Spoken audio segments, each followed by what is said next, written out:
The only thing on my Welcome back to GMA3's special edition show, Roots and Rhythm, celebrating black voices in country music. Traditionally seen as a genre dominated by white artists, the contributions of people of color, and specifically black artists to country music, have often been ignored. From trailblazers like Charley Pride to Darius Rucker and Beyonce, we've seen the music evolve, and yet some of the barriers around race that the artists have faced remain. And here to discuss the past, the present, and the future of black artists in country is historian Amanda Martinez from Nielsen Media Rights, Charlene Polite Corley, and ABC News contributor and SiriusXM radio host, our friend Mike Muse. Let's give them all a round of applause.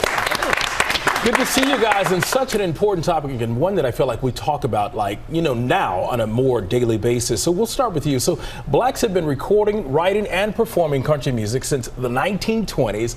Why are they still fighting for their respect today, and why have they been overlooked? I think we need to go further back to the 1920s, but the premise of your question is absolutely correct, that black country music artists have to feel other in a genre that they are responsible for creating. And you have to go back to the 17th century when enslaved Africans came over here from the west continent of Africa to the Caribbean and to the American South. They brought their circular style of instrument, which we commonly now know as the banjo, and they also too were creating rhythms of field music while they were working on the plantations. That leads us to the minstrel show, which was black exploitations that the whites did to be performative, where they dressed up in black paint and black face, but what they did was they brought the banjo along to mimic the enslaved Africans and to mimic the field music.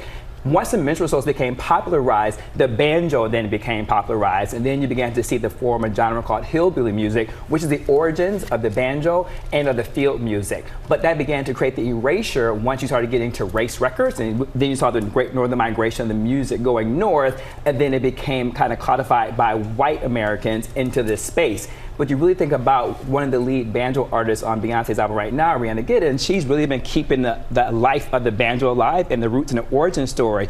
Let's talk to another historian, Amanda. Can I just walk us through some of the challenges that black country music artists have historically faced? Sure, yeah. And I'll just start by echoing what was just brought up about how the roots of country music, it's a shared multiracial culture.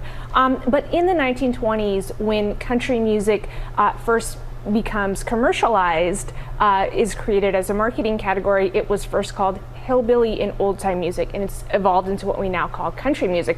But that was the 1920s, the era of Jim Crow segregation. So when the music was commercialized, it was done so very consciously along lines of race. And there was this idea that you had this type of music for a white consumer, right? Country music, what we call it today. And on the flip side, you had race records, right?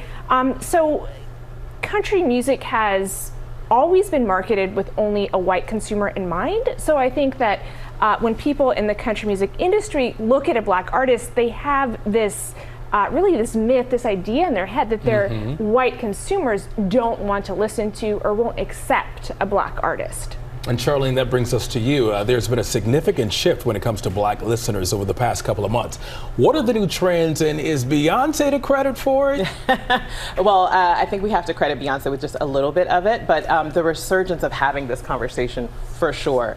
Some of the research that we've seen, just jumping off the experts here, this is unfortunately a pattern we've seen a few times where, again, we market with a particular consumer in mind. But our recent research from our Diverse Intelligence series shows that even about 51% of white Gen Z Americans say it's important to them to follow a black creator. So those things that come from our culture and are centered with our stories don't just bring black audiences along, they bring along everyone. That's exactly the pattern that we've seen, I think, with post Cowboy Carter dropping. We saw the engagement of young black listeners increase 40% year over year, and we've continued to see that rise almost every month since the album came out. So it's not just about Beyonce or Cowboy Carter. I think what is most exciting for me and for so many others is folks are finding things that they really love and enjoy, and almost like coming out and expressing like, oh yeah, I have roots and connection to this culture and to this music that go back generations. And Amanda, with the emergence of more black country artists, do you think there will be a shift in the amount of diversity in the genre,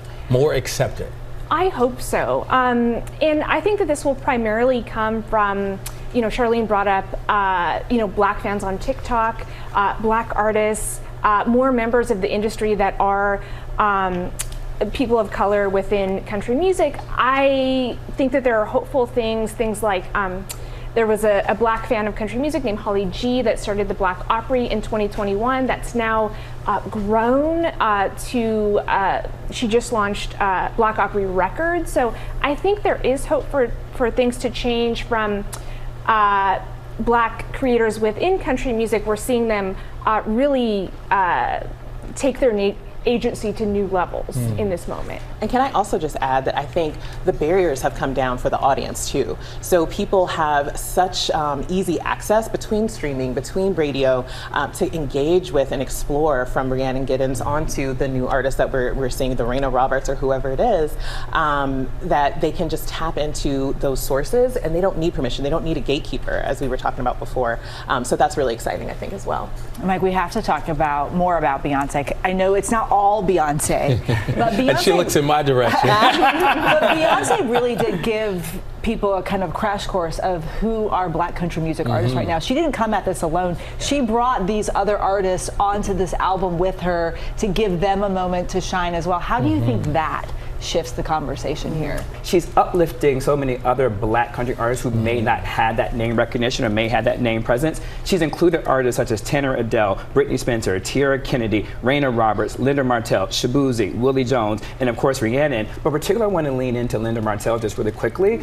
If not for Jim Crow, if not for racism, if not for the streaming and monetizing of rape records in the radio industry, Linda Martell would be the Beyonce of the country music. She was so historical with this album that she actually called one of the songs on Cowboy Carter the Linda Martell Show. And what Linda Martell does in that moment, and she says genres are a funny concept, end quote. And really that goes to Charlene, what you're talking about why blacks are such streamers of and consumers of country music. It really is a blend of genres even when you think about it. It's blues, it's R&B, it's gospel, and it's storytelling. That's all rooted in the black diaspora of music and performance. So that's why we are drawn to it and why AI and technology does, if you like this song, we're gonna suggest this for you, because it's all of the foundational structures of black music.